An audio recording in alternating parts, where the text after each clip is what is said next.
सवितुर्वरेण्यं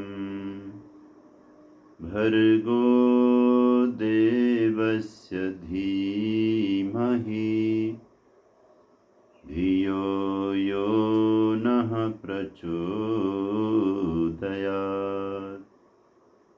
ॐ यस्य सूर्यश्चक्षुश्चन्द्रमाश्च पुनर्नवः अग्निं यश्चक्र आस्यं तस्मै ज्येष्ठाय ब्रह्मणे नमः।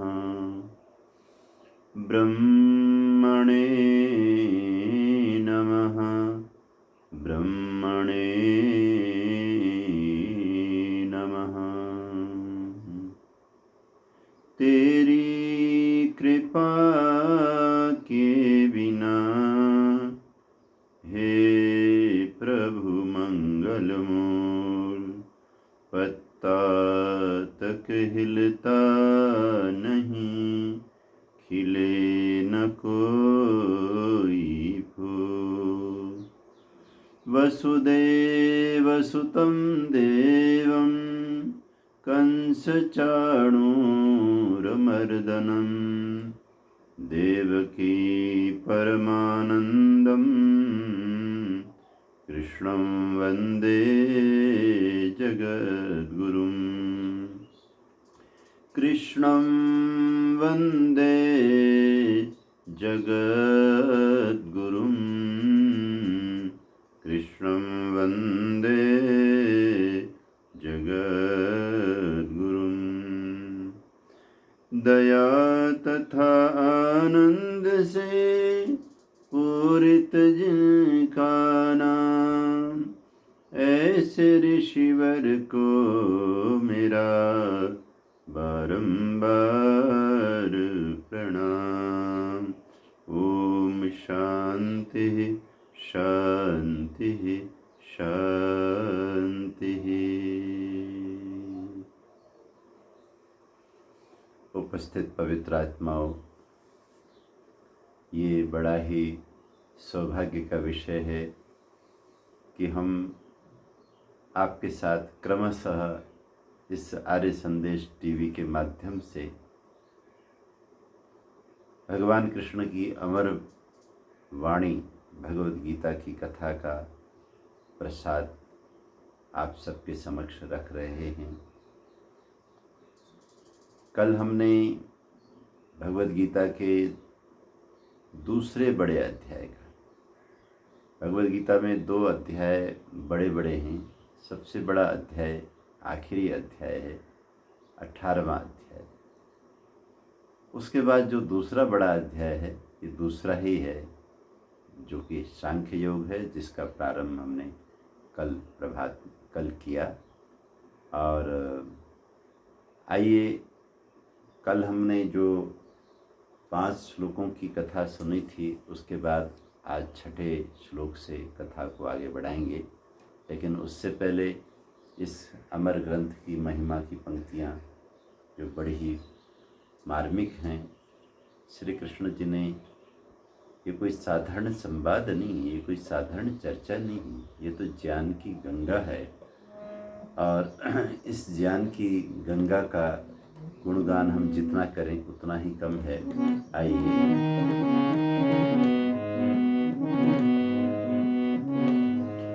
ज्ञान की गंगा बहाई है, कृष्ण जी ने गीता गाई है। ज्ञान की गंगा बहाई है, कृष्ण जी ने गीता गाई है, गाई है।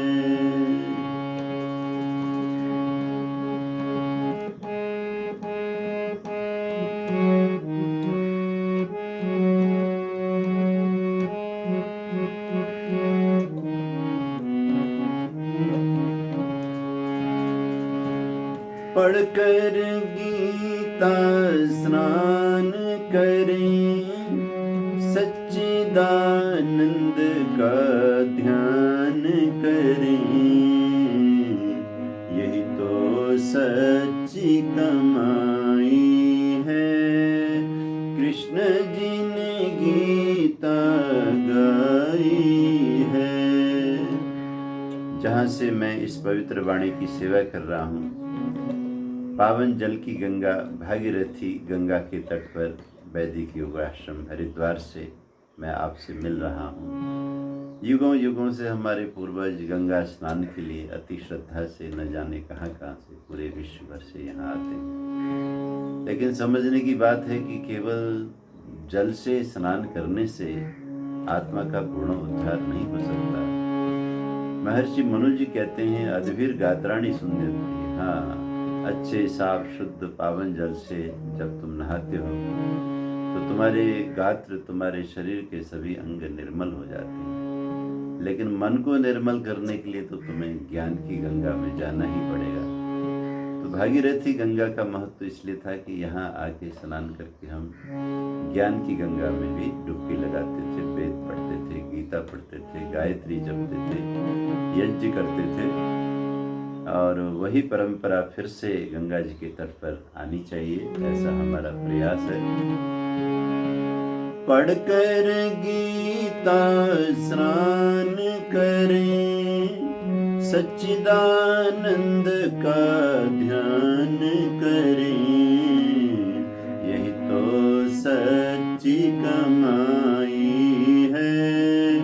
कृष्ण जी ने गीता गाई है, ज्ञान की गंगा बहाई है। कृष्ण जी ने गीता गाई है, गाई है।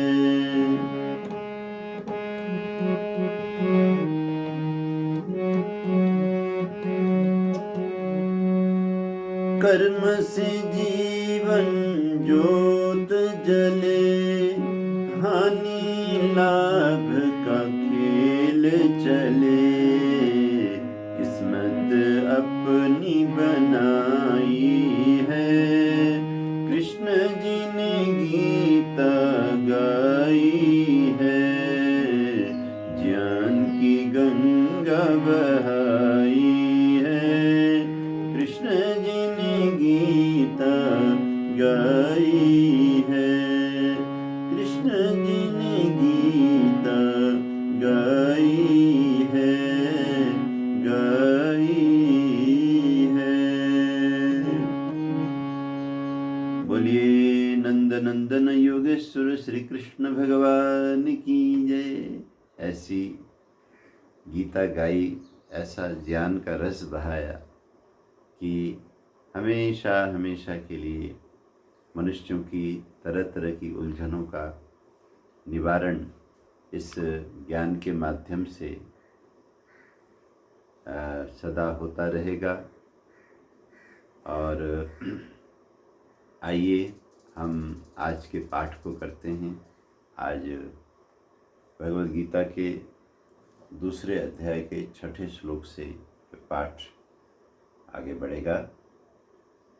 चर्चा चल रही है, कल योगेश्वर भगवान श्री कृष्ण ने अर्जुन के सारे उस दुख दर्द को, पीड़ा को, उस गहन मार्मिक जो अंदर आघात लग रहा है परिस्थिति को देखकर, उसके निवारण के लिए बिल्कुल अलग से तरीका अपनाया। उन्होंने तो बोल दिया कि ये तेरे दिल की दुर्बलता के अलावा कुछ नहीं। हालांकि वो जानते थे ऐसा नहीं है, बहुत सारी मर्यादा की, ज्ञान की, आदर्श की बातें अर्जुन की हैं।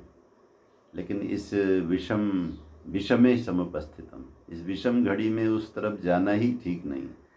इसलिए योगेश्वर ने सीधा एक शब्द से अर्जुन को हिला दिया। आइए आज देखते हैं अर्जुन जो कह रहे हैं, अपनी भावना रख रहे हैं। 6ठा श्लोक, भगवद गीता का दूसरा अध्याय, 6ठा श्लोक। न चैतद्विद्मः कतरन्नो गरियो यद वा जयेम यदि वा नो जयेयुः यानेव हत्वा न जिजीविषाम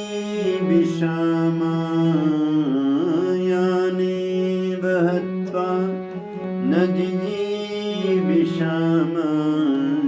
तेव स्थिता प्रमुखे धर्तराष्ट्र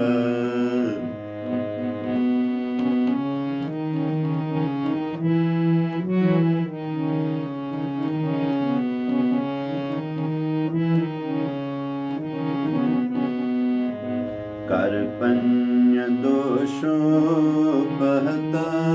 स्वभाव पृच्छामि त्वां धर्म सम्मूढचेता यच्छ्रेयस्यान्निश्चितं ब्रूहि तन्मे शिष्यस्तेऽहं साधिमां तं प्रपन्नम् नहि प्रपश्यामि ममापनुद्यात् यच्छोकमुच्छोषणमिन्द्रियाणाम् अवाप्य भूमा न सपात्ममृद्धं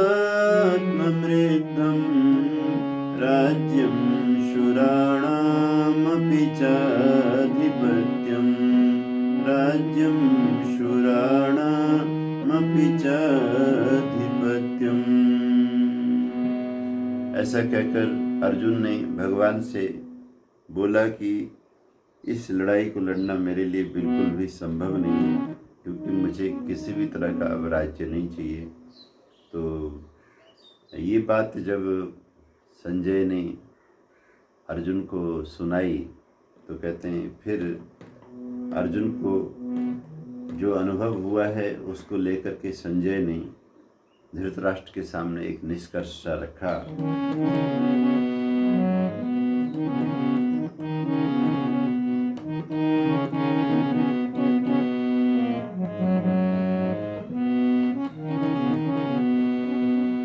संजय उवाच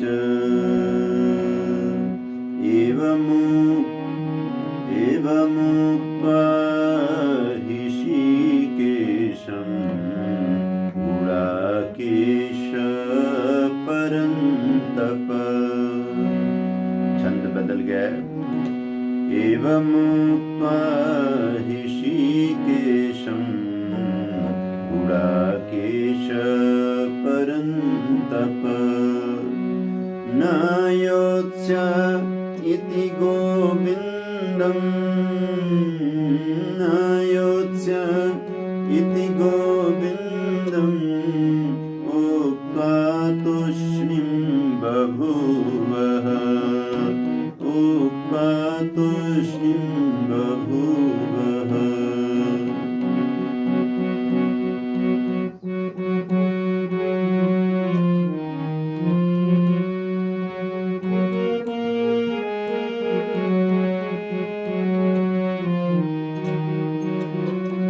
तमुवाच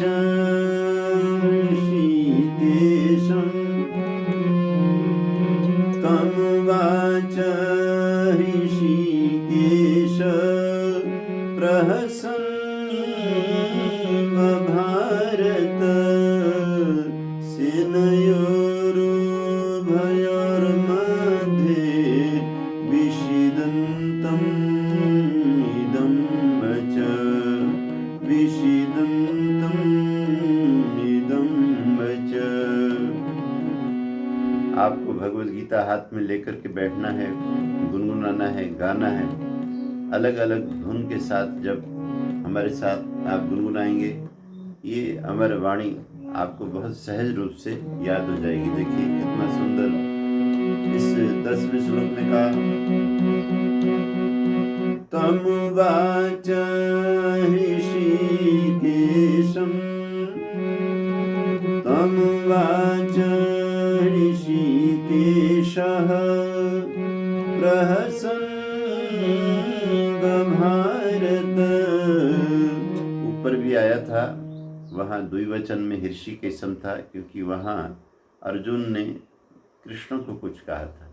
यहाँ क्योंकि कृष्ण स्वयं कह रहे हैं तो ये प्रथमा विभक्ति में आ गया ऋषिकेश। देखिए तमुवाच ऋषिकेशः प्रहसन् भारत सेनयोरुभयोर्मध्ये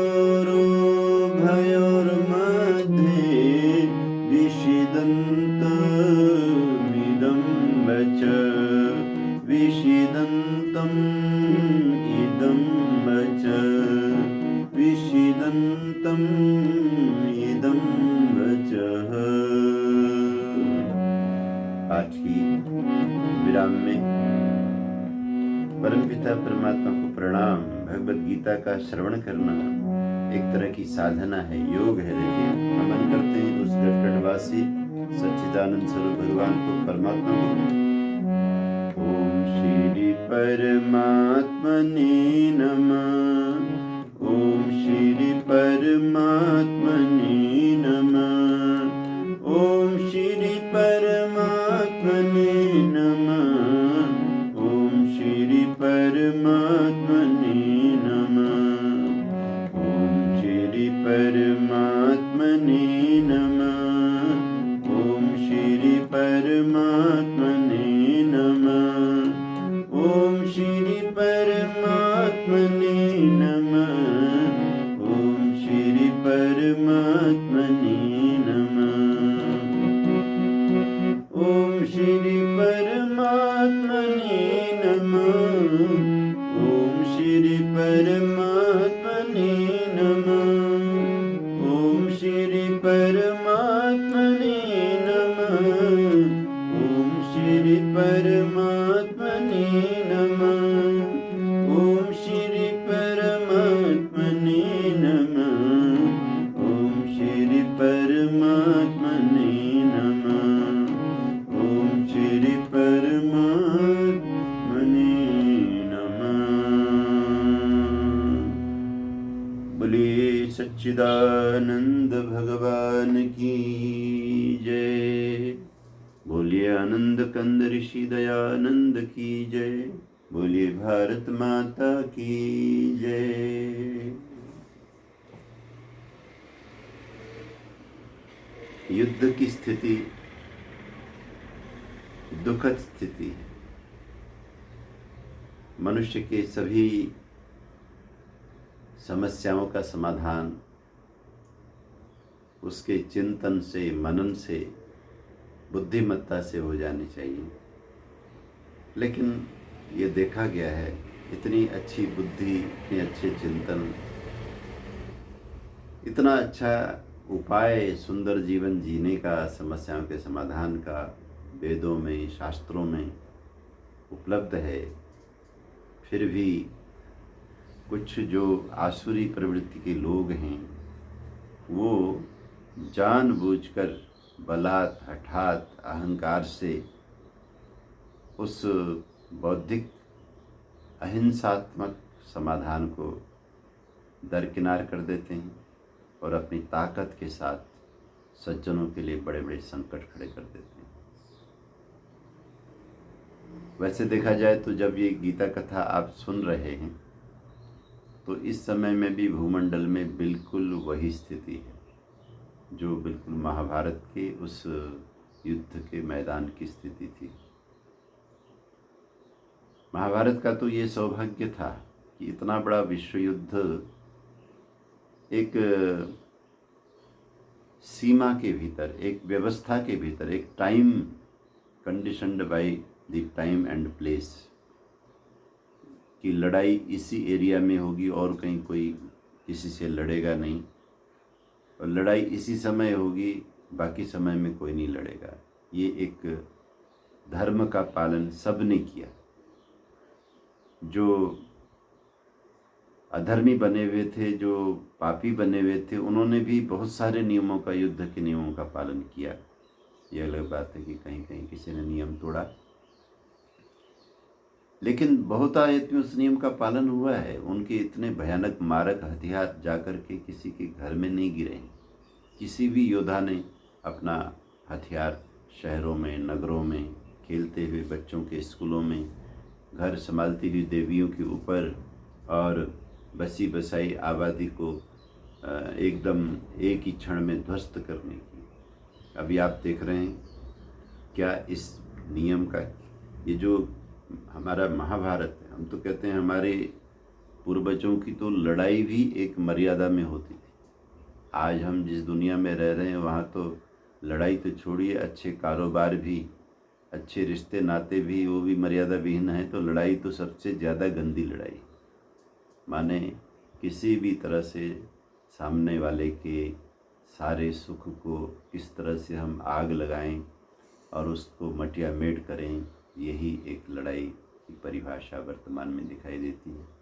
और हम देख रहे हैं कि आप और हम भगवद गीता के साथ बैठे हैं, कुरुक्षेत्र के मैदान की चर्चा हो रही है, भगवद गीता की चर्चा हो रही है, और अफ़गानिस्तान में लड़ाई का क्रूरतम, मर्यादा विहीन, एकदम जंगलीपना सारा कुछ हमारे सामने आ रहा है। और किन के द्वारा?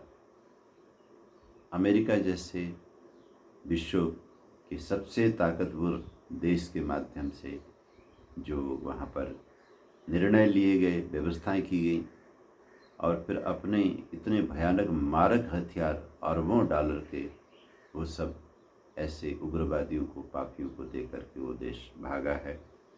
तो बहुत ही दुखद विषय है।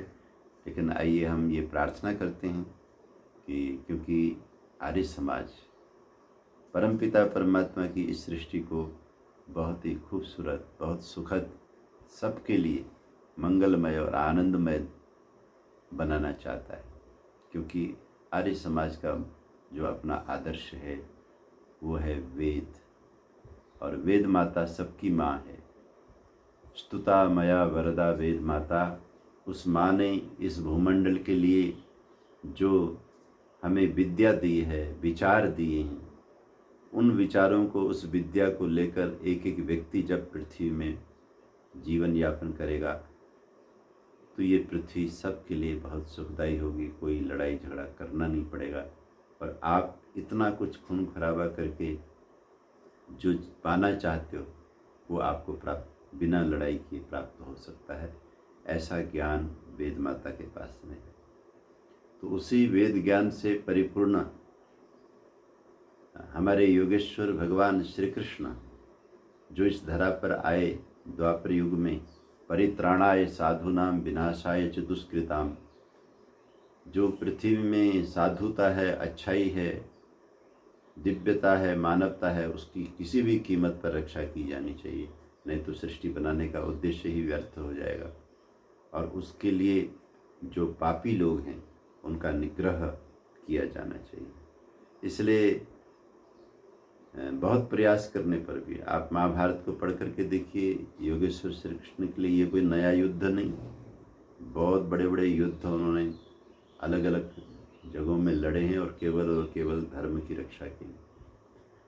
तो ऐसे श्री कृष्ण के सामने अर्जुन अपनी बात रख रहा है, पारिवारिक प्रेम की बात रख रहा है। बहुत अच्छी बात है, परिवार में प्रेम होना चाहिए।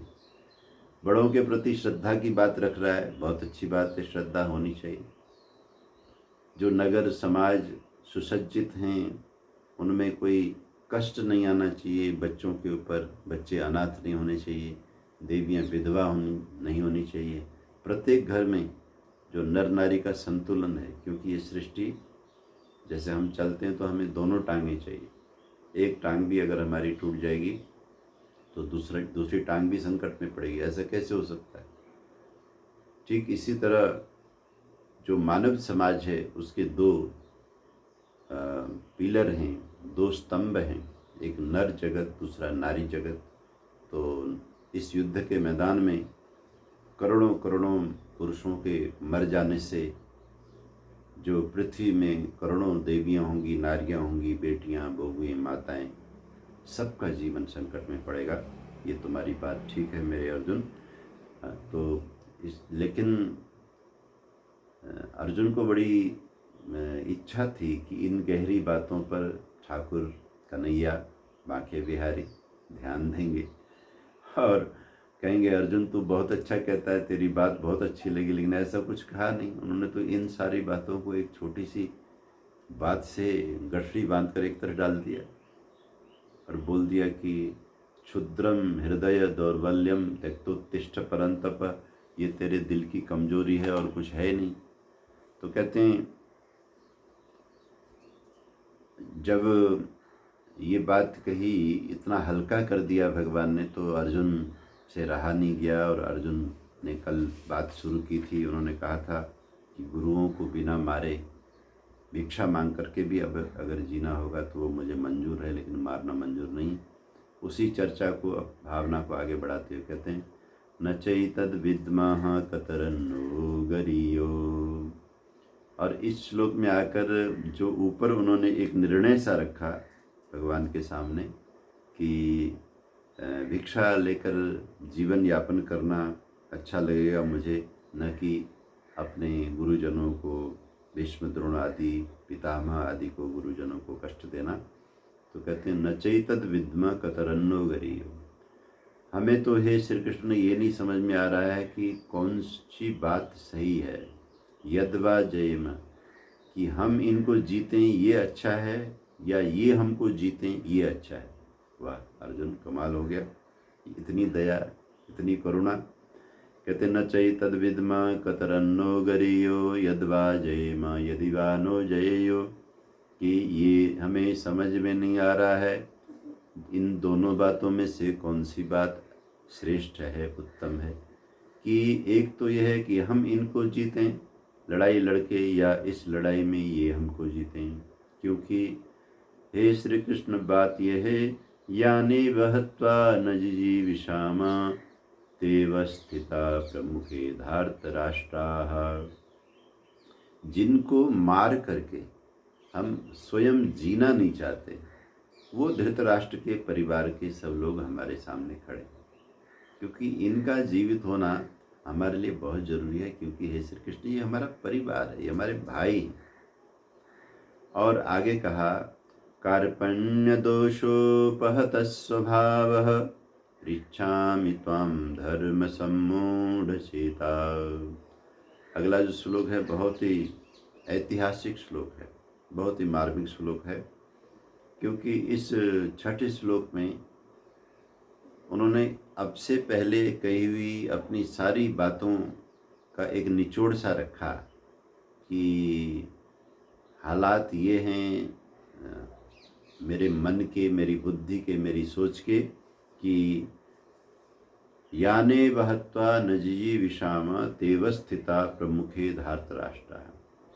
जिनको मार करके हम जीना ही नहीं चाहते, क्योंकि अर्जुन वेद पढ़े हुए हैं और वेद में तो मिलजुल करके रहने की बात है। वेद में तो अपनों के लिए खुद कष्ट पाके भी काम करने की बात है। खास करके परिवार हमारा ऐसे ही तो चलता है। एक व्यक्ति को रात को बुखार होता है, पूरा परिवार अपनी नींद छोड़कर उसकी सेवा में लग जाता है। तो ये तो एक मामूली बात है। ऐसी बड़ी बड़ी बातें देखो, भाई लोग जब मिलके रहते हैं, एक भाई को घाटा होता है, दूसरे भाई अपनी तिजोरी में से, अपनी कमाई में से अंश देकर उसको खड़ा करते हैं, उसका घाटा बांटते हैं। यही तो परिवार है जहाँ सहयोग हो। सम गच्छध्वं संवदध्वं संभो मनांसि जानताम देवा भागम यथा पूर्वे संजानाना उपासते।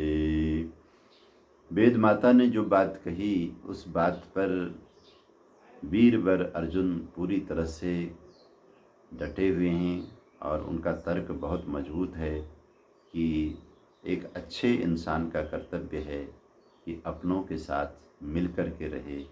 और मिल के रहने के लिए बहुत ज़रूरी है कि बांट करके खाए, सहयोग करे। और कभी ऐसी नौबत आए कि खाना जब कम हो तो अपने साथ वाले को खिलाए, भले ही खुद न खाए। ये तो मानवता होती। बड़ी प्यारी कहानी हमारे यहाँ है। हमारा हिंदू समाज जो कि मैंने निवेदन भी किया था कि इस हमारा प्राचीन नाम तो आर्य ही है, कि क्योंकि वेद मूलक सारे हमारे सिद्धांत हैं मिलजुल करके रहने का। जैसे अब आप देखिए, भोजन के समय जो बोला जाने वाला मंत्र है आर्य समाज में, महर्षि देव दयानंद जी की कृपा से दिनचर्या के अलग अलग मंत्रों का भी ज्ञान सबको दिया गया है। वेद में जितने भी मंत्र हैं उनका विनियोगकरण होना चाहिए अलग अलग व्यवहार में। भोजन में आप देखिए कितना प्यारा मंत्र है, ओम अन्नपते अन्नस्य नो देहनमीवस्य शुष्मिणः प्रप्रदातारं तारिशोजम नो देहि द्विपदे चतुष्पदे। ये जो अन्न हमारे सामने आया है प्रभु, ऐसा ही अन्न सबको देना, कोई भूखा न रहे, किसी भी व्यक्ति को भोजन के बिना न रहना पड़े। तो नो देही, हमारे यहाँ तो कहा द्विपदे, जितने भी नर नारी तो द्विपद सब हैं ही हैं।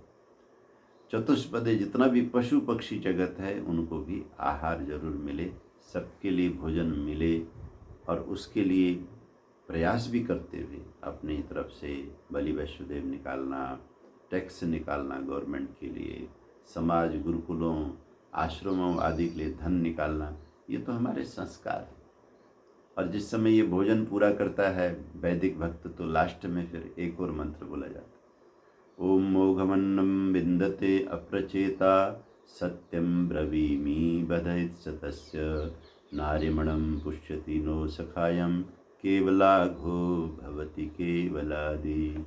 हे मेरे प्रभु, वो व्यक्ति मोघम अन्नम विन्दते, बिल्कुल व्यर्थ अन्न खाता है, पाप पूर्ण अन्न खाता है, जो अकेला खाता है।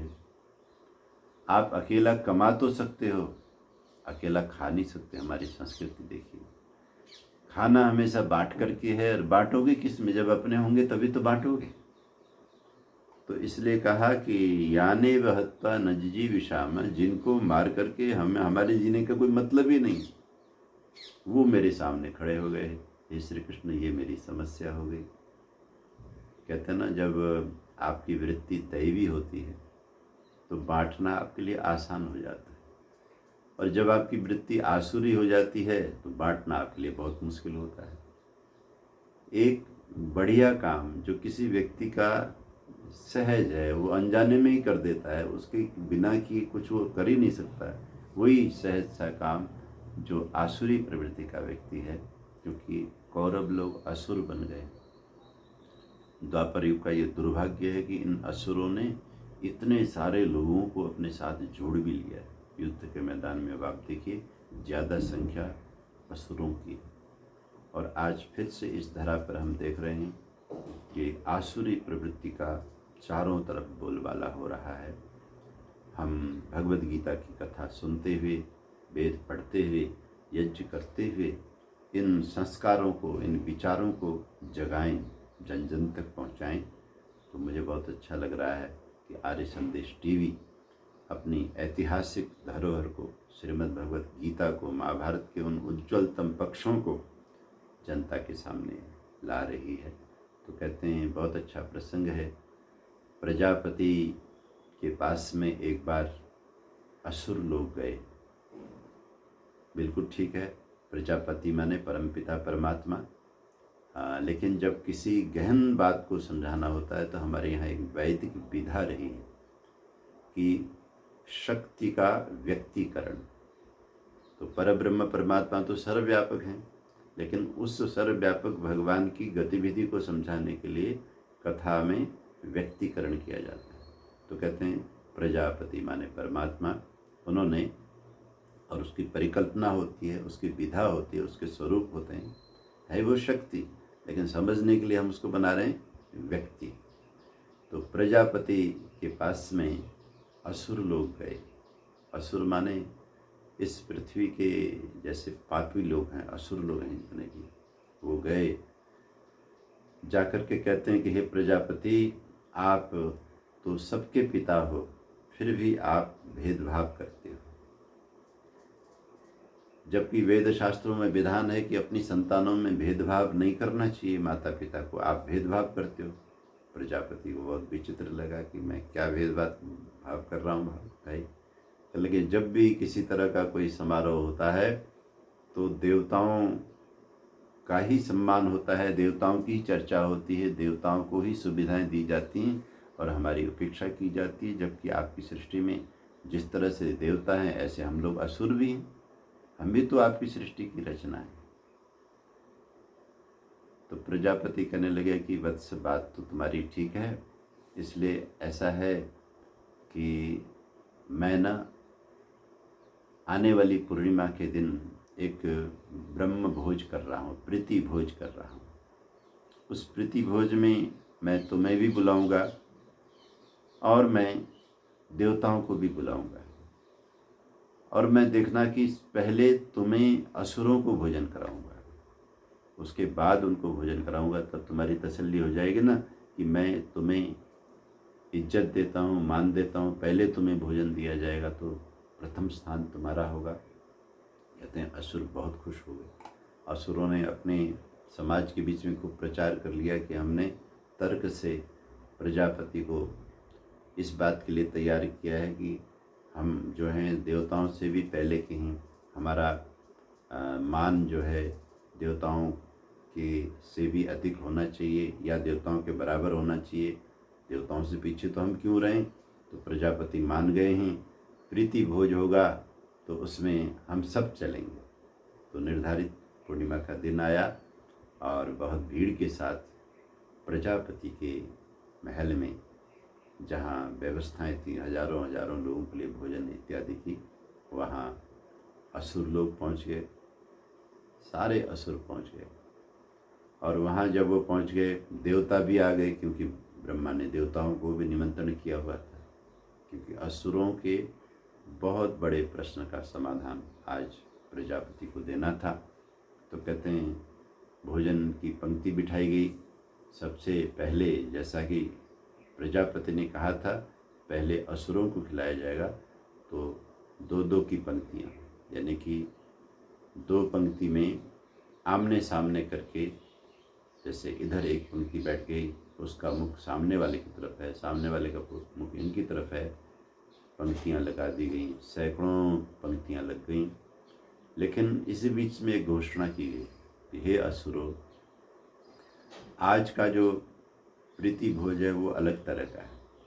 इसमें ये होगा कि जो प्रीति भोज में बैठने वाले लोग हैं, भोजन में बैठने वाले लोग हैं, दोनों के उनके दोनों हाथों को जहाँ जहाँ से ये हाथ मुड़ता है, खास करके हाथ की कोहनी, इस कोहनी को मुड़ने नहीं दिया जाएगा। वहाँ पर एक स्टिक बांध दिया जाएगा, एक छड़ी बांध दी जाएगी, ताकि कोई व्यक्ति अपना हाथ न मोड़े।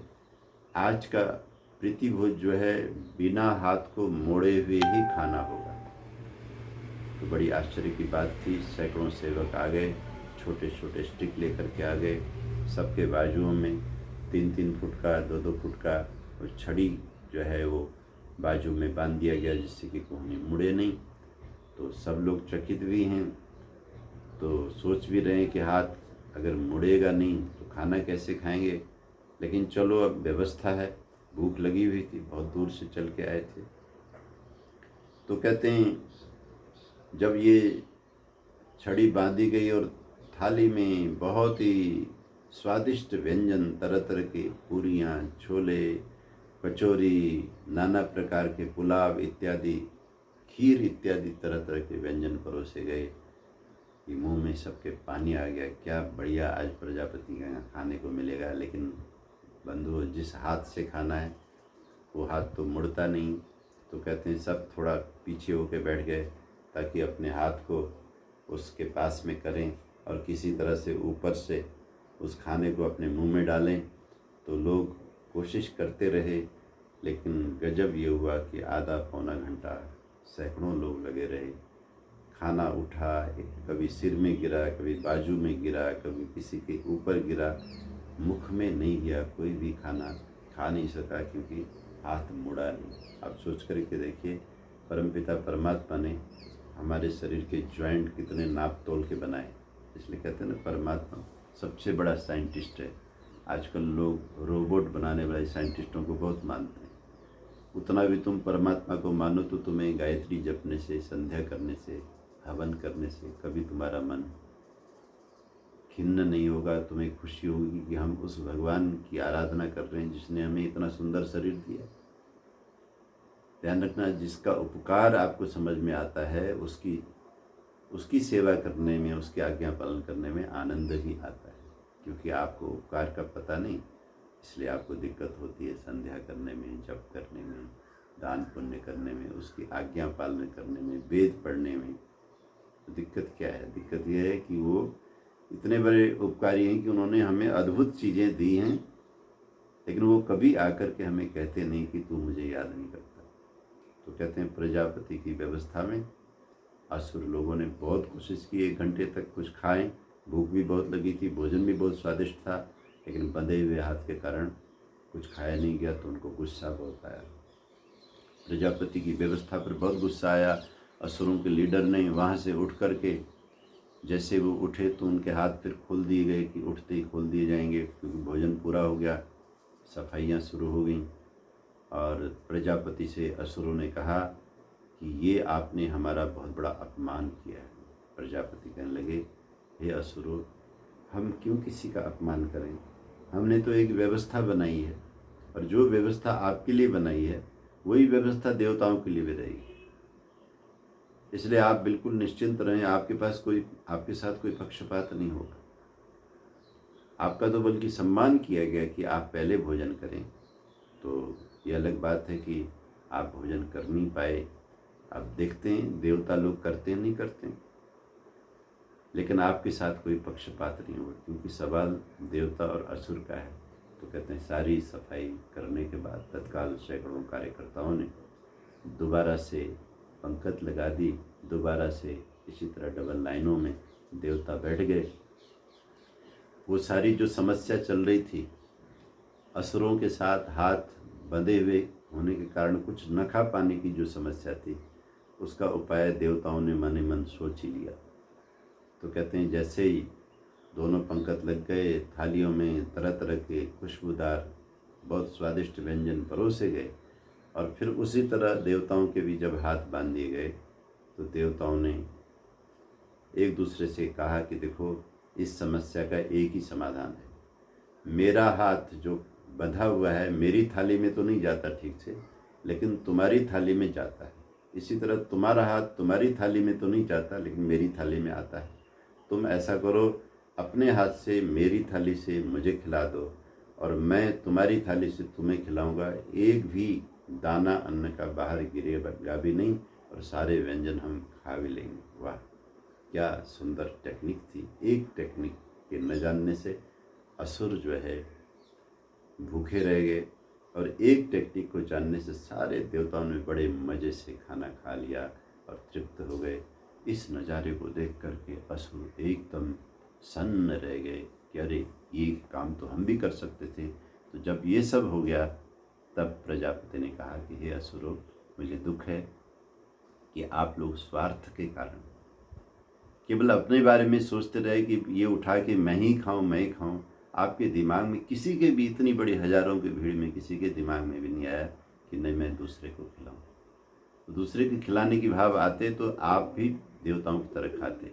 इसलिए आप भूखे हैं। अब आपके लिए पंक्ति हम दोबारा लगाएंगे, छड़ी नहीं बांधी जाएगी।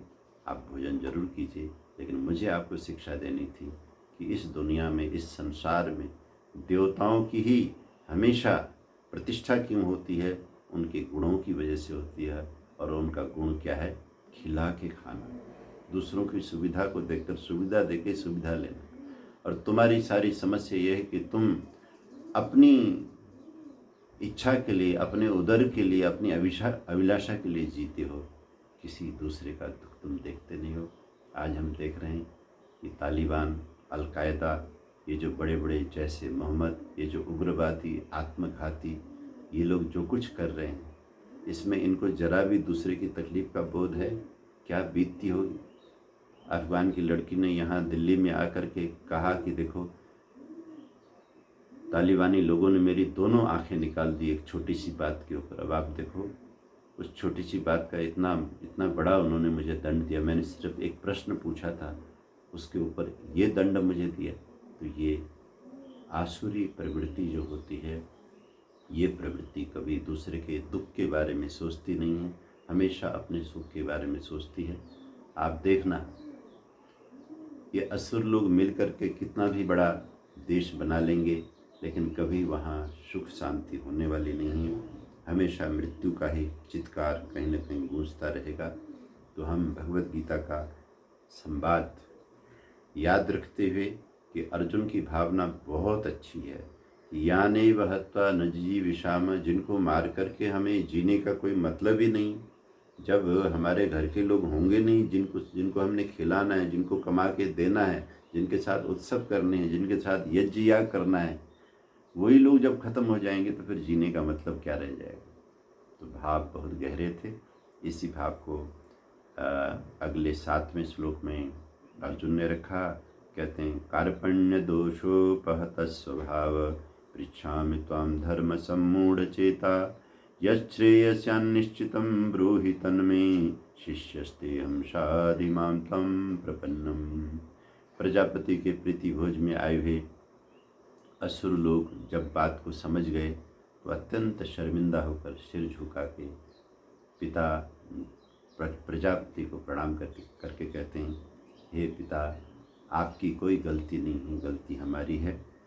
तो आप हमें आशीर्वाद दीजिए कि हम भी परोपकार को अच्छा मानें, पहले दूसरे के बारे में सोचें।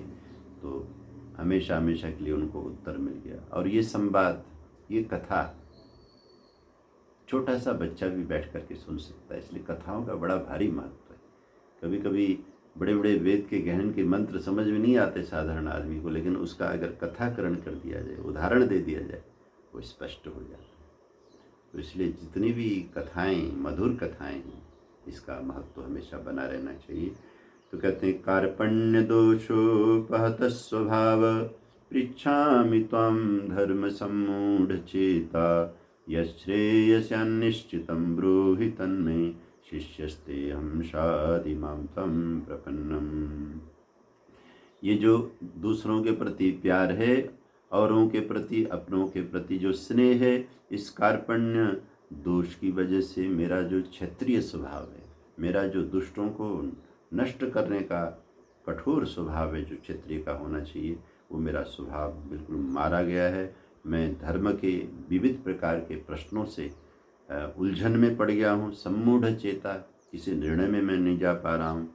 इसलिए हे श्री कृष्ण, एक चीज़ अब मैंने तय कर लिया है, यच्छ्रेयस्यान्निश्चितं ब्रूहि तन्मे, जो मैं जैसा करने से मेरा भला हो वो आप मुझे बोल दीजिए, और मैं उसको ऐसा ही करूँगा जैसे कोई गुरु के कहे हुए वाक्य को शिष्य करता है।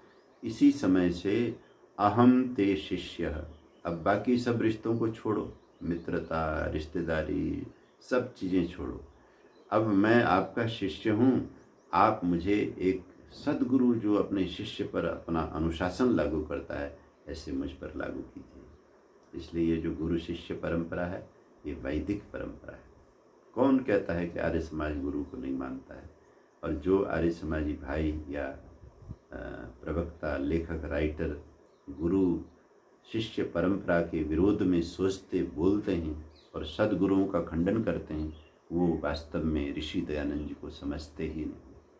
इसलिए हमें भगवत गीता की कथा सुनते हुए सिर्फ जो अशुद्ध गुरु शिष्य परंपरा है उसका तो निवारण करना है, लेकिन जो शुद्ध गुरु शिष्य परंपरा है उसकी प्रतिष्ठा करनी है। सच्चे गुरु को हमेशा मानना चाहिए, सच्चे गुरु से ज्ञान लेना चाहिए। ये अर्जुन हमें सिखा रहे हैं। नहीं प्रपश्यामि ममापनुद्यात्, यच्छोकमुच्छोषणमिन्द्रियाणाम्, अवाप्य भूमावसपत्नमृद्धं, राज्यं शुराणामपि चाधिपत्यम्। हे श्री कृष्ण, नहीं प्रपश्यामि राज्यं शुराणामपि अवाप्य, देवताओं का राज्य पा करके भी मेरा ये भयानक शोक नष्ट होगा, मुझे ऐसा लगता नहीं है। क्योंकि अर्जुन जानते हैं कि हालात बहुत ही खराब है। इस युद्ध को टाला जाए और आराम से मिलजुल करके रहा जाए, इसकी संभावना कहीं मुझे दिखाई नहीं दे रही। इस पृथ्वी में दुश्मन रहित असपत्नम रिद्धम धन धान्य से भरा हुआ जो देवताओं का राज्य है उसको पाके भी मेरा शोक नष्ट होगा। मेरी इंद्रियों की ये जो जलन, मेरी घबराहट, मेरी चिंता, ये सब नष्ट होगी। मुझे ऐसा कहीं कुछ दिखाई नहीं देता है। तो बहुत अच्छा है। यही एक अच्छे शिष्य का स्वभाव होना चाहिए कि अपने अंदर घटित सभी परिस्थितियों को गुरु के सामने रखे, अपने अंदर पैदा होने वाली सब जिज्ञासाओं को गुरु के सामने रखे। मेरा ये परम सौभाग्य है। आर्य समाज जो ऋषिवर देव दयानंद जी के संकल्प से प्रकट संस्था है, इस संस्था ने बहुत बड़ा उपकार किया है। भारतीय संस्कृति का गुरुकुल पद्धति चला है। यही मैं हरिद्वार में गंगा जी के तट से, जहाँ से ये गीता कथा कर रहा हूँ, यहीं तो हमारे मुंशी राम जी जालंधर से, पंजाब से आए थे गुरुकुल खोलने के लिए, अपने परिवार का सर्वस्व आहूत करके। आज उनके संकल्प से खुले हुए छोटे से गुरुकुल ने इतना विराट रूप लिया कि वो विश्वविद्यालय बना हुआ है। तो ये जो गुरुकुल पद्धति है, इस पद्धति में ये होता है कि यहाँ गुरु शिष्य परंपरा से विद्या पढ़ी जाती है। तो मैंने भी गुरुकुल कालवा में, हरियाणा जो डिस्ट्रिक्ट जींद है, वहाँ गुरुदेव आचार्य बलदेव जी महाराज के पास में, जो उनके चरणों में बैठकर, पीपल का वृक्ष है, धूल मिट्टी का आंगन है, ब्रह्मचारियों ने सुबह झाड़ू लगा करके शुद्ध किया है, और विशाल बट वृक्ष के नीचे गुरुजी एक लकड़ी के सख्त कुर्सी पे बैठते थे, और हम एक आसन, एक चटाई टाइप का आसन जमीन में बिछा करके उनके पास बैठकर उनके चरण में वंदना करके महाभाष्य जैसे पवित्र ऋषि मुनियों के ग्रंथ को, पाणिनि की अष्टाध्यायी और इधर जो पतंजलि जी का महाभाष्य लेकर हम उस खुले आसमान के नीचे नहर के किनारे विद्या ग्रहण करते थे। और दिल में जो भी प्रश्न आता था, हमारे गुरुजी कहते थे कि बेटा बिल्कुल संशय नहीं करना, मुझे जवाब न भी आए तो मुझे बहुत खुशी होगी कि विद्यार्थी ने मुझे ऐसा प्रश्न पूछा है कि मुझे जवाब देने के लिए भी बहुत सोचना पड़ रहा है, टाइम लेना पड़ रहा है, कल बताऊंगा। तो वो दिन याद आते हैं जब ये संवाद मैं करता हूँ गीता का। तो कहते हैं इस तरह से जब शिष्य ने प्रश्न रखे और कहा कि मेरी ये स्थिति है, तो श्री कृष्ण को आनंद भी है और साथ ही साथ एक चुनौती भी है कि भावों में, रिश्ते में, प्रेम में, समाज की इस सुंदर अवस्था में किसी तरह से आँच ना है। इस करुणा में इतना गहरा गया हुआ है मेरा अर्जुन, इसको मैं अब उबार करके कर्तव्य में कैसे लगाऊं। तो संजय ने अब कहा इस 9वें श्लोक में, एव मुक्त्वा ऋषिकेशं गुडाकेश परन्तप न युत्स्यति गोविंदम उक्त्वा तूष्णीं बभूवः। हे धृतराष्ट्र, संजय वहाँ हस्तिनापुर में ये वर्णन सुना रहे हैं, युद्ध के मैदान का वर्णन सुना रहे हैं। कहते हैं हे राजन, हे धृतराष्ट्र, एवं मुक्ता, इस तरह से अपनी सुंदर भावनाएं ऋषिकेशम, कृष्ण जी को सुना करके, गुड़ाकेशः, ये भी शब्द बहुत चिंतनीय है क्योंकि आज तो समय समापन की तरफ है, फिर कभी बीच में आएगा तो इस शब्द को लेंगे। गुड़ाकेश, गुड़ाकेश का अर्थ होता है गुड़ा का इति निद्रा, और ईश माने स्वामी, जिसने नींद पर स्वामित्व प्राप्त किया है, तरह की सिद्धि है। तो कहते हैं निद्रा जयी अर्जुन ने, हे परंतप, हे धृतराष्ट्र, न युत्से इति गोविंदम।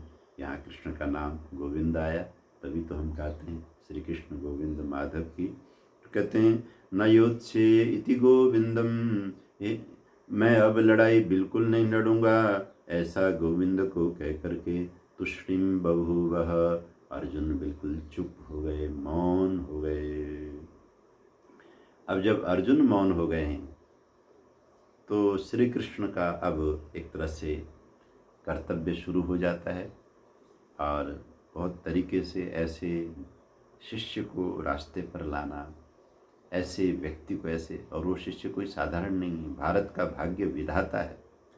और भगवान कृष्ण को तो महाभारत करना है, भारत को उसकी महानता में फिर से खड़ा करना है, पापियों से इस धरा को रिक्त करना है और सुंदर वैदिक व्यवस्था को लागू करना है, और उसमें अर्जुन की बड़ी आवश्यकता है।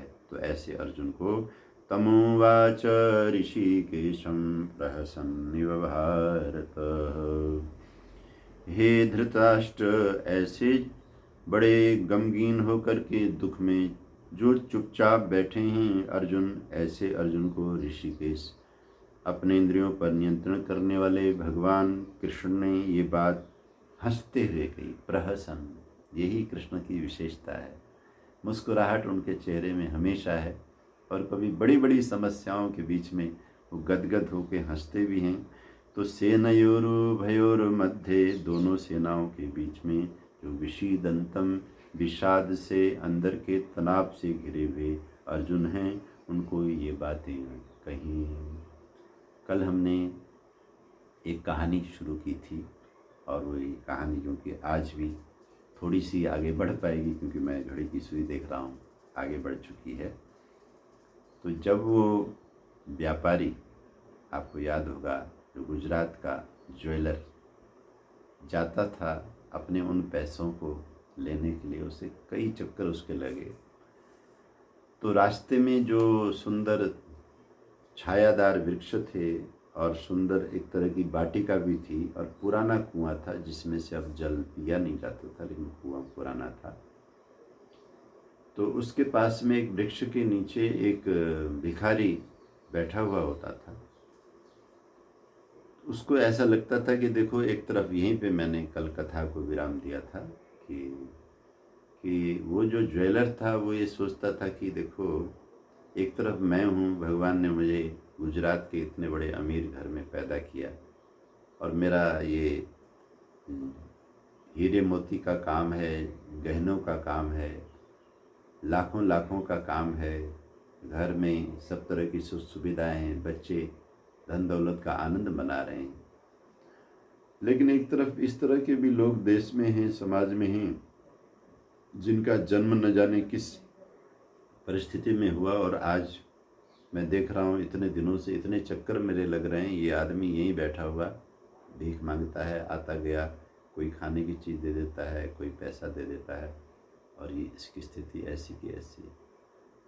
तो कहते हैं ऐसे ही जब वो वहाँ बैठ कर के, छाया में बैठ कर के नाश्ता पानी करता था, तो कुछ खाने की चीज़ें उसको भी दे के वो जाता था, और देना ही चाहिए। हमारे यहाँ तो ये विधान है कि जो भूखा है उसको खिला के, जो प्यासा है उसको पिला के फिर आप खाओ। तो इस बार उसका फिर से राउंड लगा, और वो जिस व्यापारी से पैसे लेने थे वो थोड़ा सा दे देता था, और हमेशा टालता रहता था कि अगली बार दूंगा, अगली बार दूंगा। उन दिनों इस तरह के फ़ोन नहीं थे या मोबाइल नहीं था, हर काम के लिए वहीं पहुंचना पड़ता था, और गाड़ियां उसकी घोड़ा गाड़ी थी, कोचवान चला रहा था, रथ था। तो कहते हैं एक राउंड में जब वहाँ से वो नाश्ता पानी करके उस शहर की तरफ चल पड़ा जहाँ पैसे लेने जाने थे, उसने भगवान की स्तुति की, आराधना की।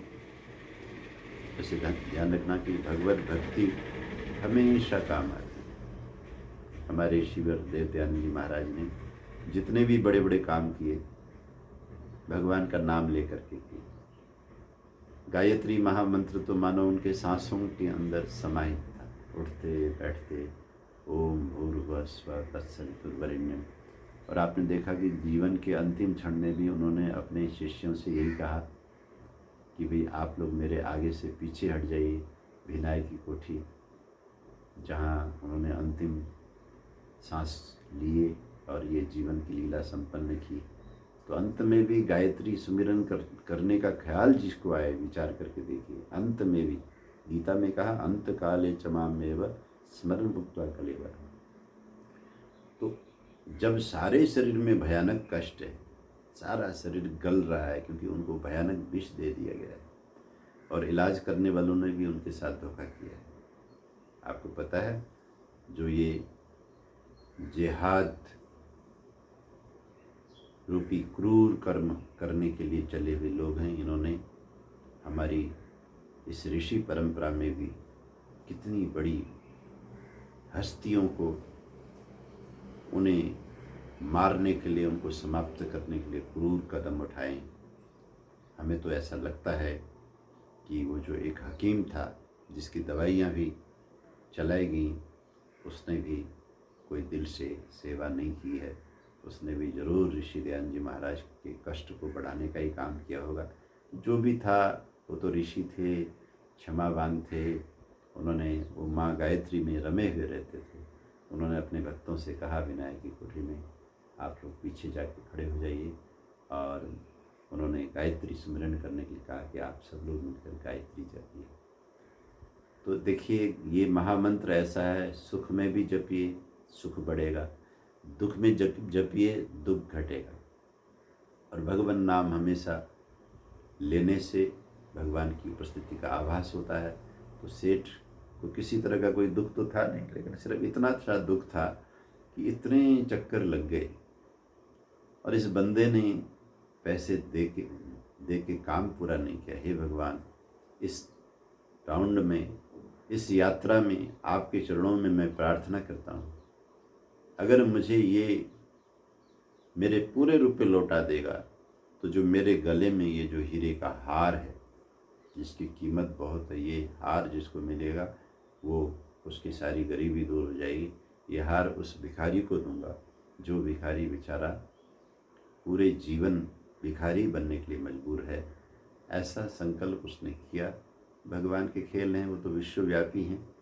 तो कल मैं कथा में सुनाऊंगा कि कभी कभी आदमी जब प्रार्थना करता है तो उसे संशय तो रहता है कि काम होना तो नहीं, चलो भगवान से मांग लेते हैं। दुरितानि पराशुभ यद भद्रम तन्नाशुभ। लेकिन ईश्वर की व्यवस्था है, न्याय व्यवस्था है, तो जब ऐसा समय आता है फल तो भगवान देते हैं। तो उस यात्रा में कहाँ उसने ये सोच लिया जाते समय कि मैं ये हीरे का हार दान कर दूंगा मेरा अगर काम हो जाएगा, तो सचमुच ही उसको उस दिन उसके सारे के सारे पैसे मिल गए। अब जब पैसे मिल गए तो खुशी बहुत हुई, भगवान का धन्यवाद भी बहुत किया। लेकिन रास्ते में अब फिर ये संशय आने लगा कि मैंने ये बहुत गलत भगवान के सामने वचन रखा कि मेरे पैसे मिल जाएंगे तो ये हार दूंगा, ये हार तो बहुत कीमती है। ये संशय आ गया। और गीता में एक जगह कहा संशयात्मा विनश्यति। तो कल हम इस कथा को आगे सुनेंगे। आज इस गीता कथा में ये चर्चा आ रही है कि दोनों सेनाओं के बीच में ये जो संवाद हो रहा है और अर्जुन बहुत ही संशय से परिपूर्ण है कि मुझे क्या करना चाहिए, क्या नहीं करना चाहिए। संशयात्मा विनश्यति। तो भगवान अब निर्णायक ज्ञान अर्जुन को देंगे कल की कथा से। आइए आज की चर्चा को यहाँ विराम देते हुए महिमा की पंक्ति को दोहराते हैं। श्री कृष्ण गोविंद माधव की, पढ़ लो गीता केशव की, पढ़ लो गीता केशव की, पढ़ लो गीता केशव की। श्री कृष्ण गोविंद माधव की, पढ़ लो गीता केशव की।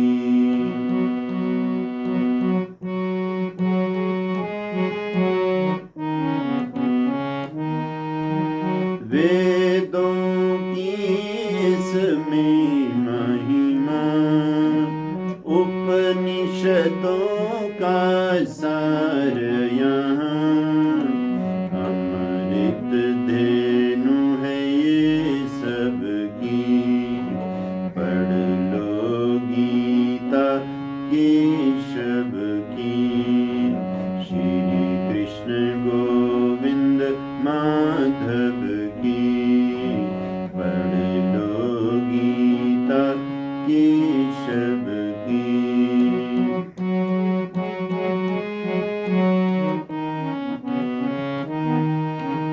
कर्म करो फल ना मांगो, से ना भागो, सुख दुख माया है ये रब की, पढ़ लो गीता केशव की, श्री कृष्ण गोविंद माधव की, पढ़ लो गीता केशव की, पढ़ लो गीता केशव की। बोलिए सच्चिदानंद भगवान की जय। आपने प्रेम से सुना, भगवान सबका मंगल करें। ओम शांति।